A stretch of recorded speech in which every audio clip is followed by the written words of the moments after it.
Simplicité est un éditeur d'une plateforme low-code et IA à destination des entreprises qui souhaitent créer des applications métiers sur des cycles courts, à des coûts réduits et en mode agile pour pouvoir couvrir 100% d'un besoin métier exprimé.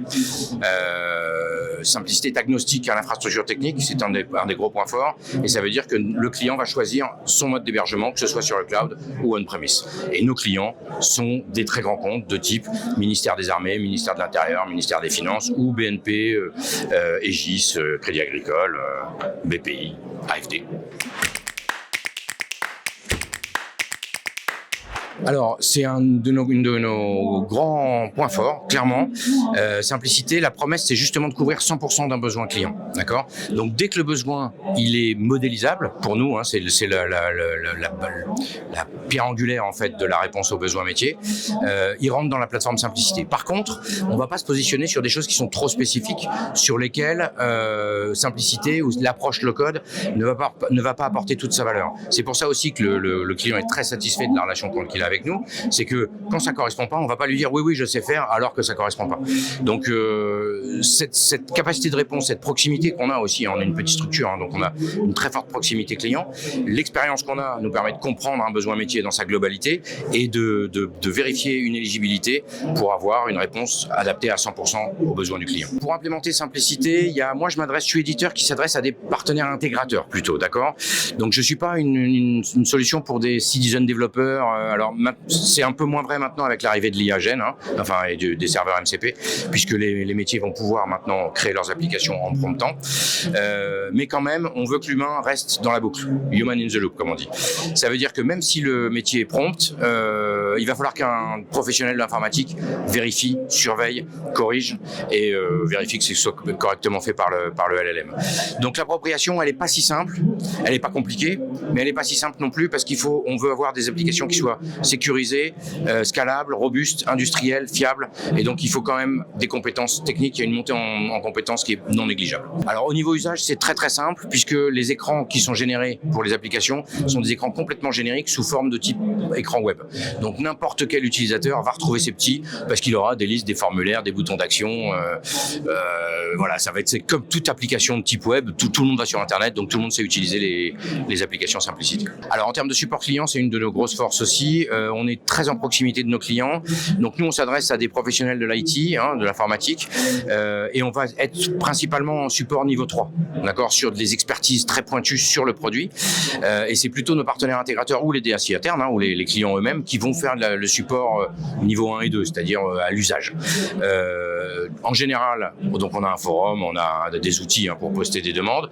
En général, une demande, elle est traitée dans l'heure. Enfin, je caricature, il se peut qu'on soit en vacances ou que ce soit jour férié, mais on a un temps de réponse qui est extrêmement court, très efficace, et les clients nous félicitent pour ces gens de réponse. Ils sont très très contents. Alors le ROI, il est quasi instantané. Alors c'est toujours compliqué de mesurer un ROI, mais un ROI, il est quasi instantané par rapport à un développement spécifique, par exemple. De toute façon, faire du low-code, ça va 5, 6, 10 fois plus vite. Ça va dépendre de la complexité. Donc le ROI, il est instantané sur la création de l'application, mais en plus, le modèle économique est très intéressant, globalement, parce qu'on a des licences qui sont pas chères, mais en plus, je suis maître de mon modèle économique, donc je sais adapter le modèle à l'usage réel qu'a le client de l'application métier. Je sais pas, moi, je sais typiquement prenons un exemple, on a fait une application, le client a fait une application pour Alstom.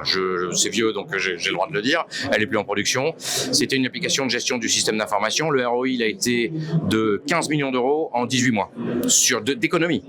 15 millions d'euros d'économie en 18 mois suite à l'implémentation. Donc il y a le coût quand même de création de l'application, mais on peut dire 10 millions d'euros sur 18 mois pour un grand compte. Donc c'est énorme. Donc très forte satisfaction client, clairement, quand il parle avec nous. Après, on est dans une relation triptyque en général à 3 bandes. Il y a l'éditeur, moi-même, donc moi avec une très forte réactivité, comme je l'ai dit tout à l'heure, une très forte proximité, une bonne compréhension du besoin parce qu'on traîne dans le monde de l'IT depuis 30 ans.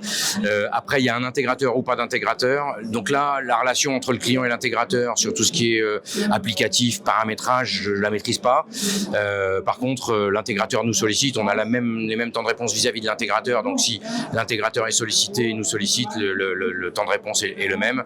Et quand le client est de son propre intégrateur, là, on a une très forte satisfaction en termes de temps de réponse.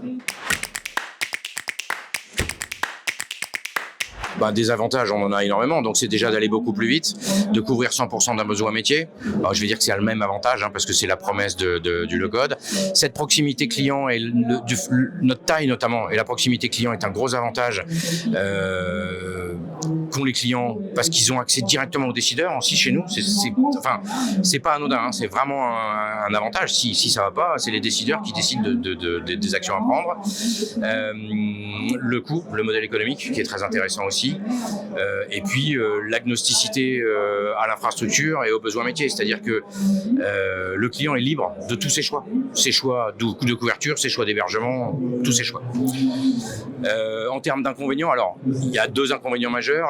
L'inconvénient, le premier, c'est qu'on est soumis à licence, donc le client est un peu pieds et poings liés, mine de rien, parce que il faut qu'il paye une licence d'usage par utilisateur. Ça pose des problèmes de résilience, mais on sait résoudre ça parce que justement on est assez innovant, notamment en termes de périmètre contractuel. Donc on sait résoudre ça par des accords contractuels avec nos clients. Donc ça, c'est un des premiers désavantages. Et le deuxième désavantage, ça peut être aussi peut-être c'est pas vraiment un désavantage, mais le temps de monter en autonomie du client lui-même. C'est-à-dire que c'est pas anodin. On a 25 ans de R&D derrière nous, donc le produit est très riche. Ça veut dire que pour monter en autonomie, un bon profil, il lui faut, même si c'est 4 demi-journées la formation, il faut quand même qu'il bosse au moins 3 semaines pour être vraiment efficace sur la plateforme. Donc voilà. Et puis, est-ce que j'ai d'autres inconvénients ? Notre taille peut être un avantage, mais aussi un inconvénient. J'en ai parlé beaucoup comme un avantage à cause de notre proximité. Ça peut, pour certains grands comptes, être un inconvénient en disant la pérennité, etc. C'est pareil, c'est contrebalancé par nos références clients, notre existence depuis 25 ans, etc. Donc il y a de toute façon un choix d'outils, c'est toujours des plus, des moins. Il faut qu'il y ait plus de plus que de moins. Voilà.